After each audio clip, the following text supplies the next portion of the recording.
Negócios jurídicos. Principais classificações.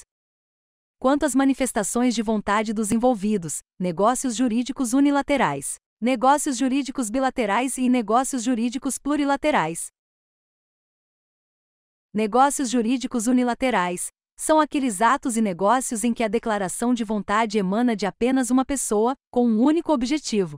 São exemplos de negócios jurídicos unilaterais o testamento, a renúncia a um crédito e a promessa de recompensa. Negócios jurídicos bilaterais são aqueles em que há duas manifestações de vontade coincidentes sobre o objeto ou bem jurídico tutelado. O negócio jurídico bilateral por excelência é o contrato. Repita-se, portanto, que os contratos são sempre negócios jurídicos, pelo menos bilaterais. Negócios jurídicos plurilaterais são os negócios jurídicos que envolvem mais de duas partes, com interesses coincidentes no plano jurídico. Exemplos de negócio jurídico plurilateral são o contrato de consórcio e o contrato de sociedade entre várias pessoas.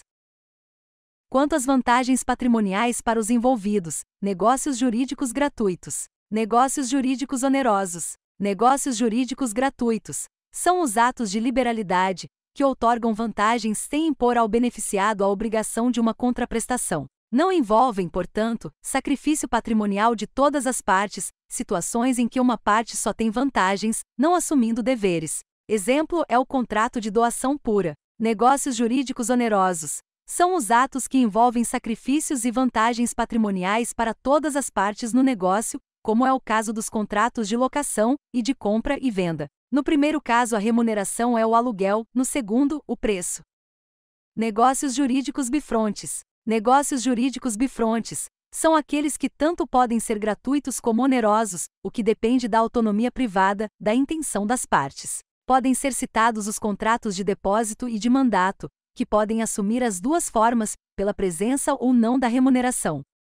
Quanto aos efeitos, no aspecto temporal, negócios jurídicos intervivos, negócios jurídicos mortis-causa, negócios jurídicos intervivos, são aqueles destinados a produzir efeitos desde logo, isto é, durante a vida dos negociantes ou interessados, como ocorre, por exemplo, nos contratos, caso da compra e venda, e no casamento. Negócios jurídicos mortis-causa, aqueles cujos efeitos só ocorrem após a morte de determinada pessoa, como, para ilustrar, se dá no testamento e no legado.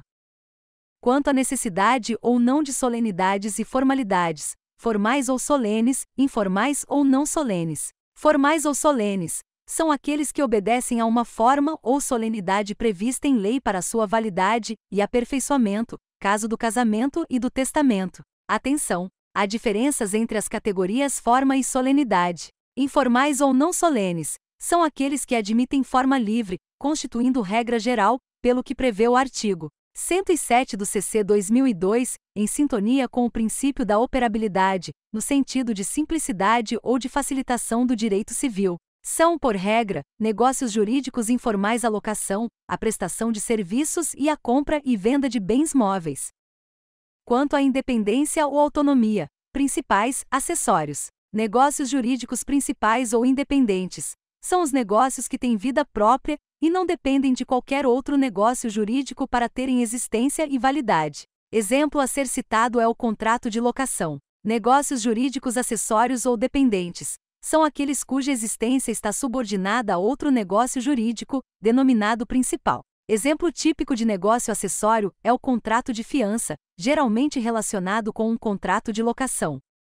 Quanto às condições pessoais especiais dos negociantes, negócios jurídicos impessoais. Negócios jurídicos personalíssimos ou intuitu personae. Negócios jurídicos impessoais são aqueles que não dependem de qualquer condição especial dos envolvidos, podendo a prestação ser cumprida tanto pelo obrigado quanto por um terceiro. Exemplo é o contrato de compra e venda. Negócios jurídicos personalíssimos ou intuitu personae são aqueles dependentes de uma condição especial de um dos negociantes, havendo uma obrigação infungível, como ocorre no contrato de fiança. Como outro exemplo, cite-se a contratação de um pintor famoso, com talento único, para fazer o retrato de uma família. Quanto à sua causa determinante, causais ou materiais, abstratos ou formais. Negócios jurídicos causais ou materiais são aqueles em que o motivo consta expressamente do seu conteúdo, como ocorre, por exemplo, em um termo de separação ou de divórcio. A maioria dos negócios jurídicos assume essa forma. Negócios jurídicos abstratos ou formais são aqueles cuja razão não se encontra inserida no conteúdo, decorrendo dele naturalmente. Exemplos que podem ser citados são um termo de transmissão da propriedade e a simples emissão de um título de crédito. Quanto à extensão dos efeitos, constitutivos, declarativos. Constitutivos são os negócios que geram efeitos ex nunc, a partir da sua conclusão, pois constituem positiva ou negativamente determinados direitos, como ocorre com a compra e venda. Declarativos são os negócios que geram efeitos ex tunc, a partir do momento do fato que constitui o seu objeto, caso da partilha de bens no inventário.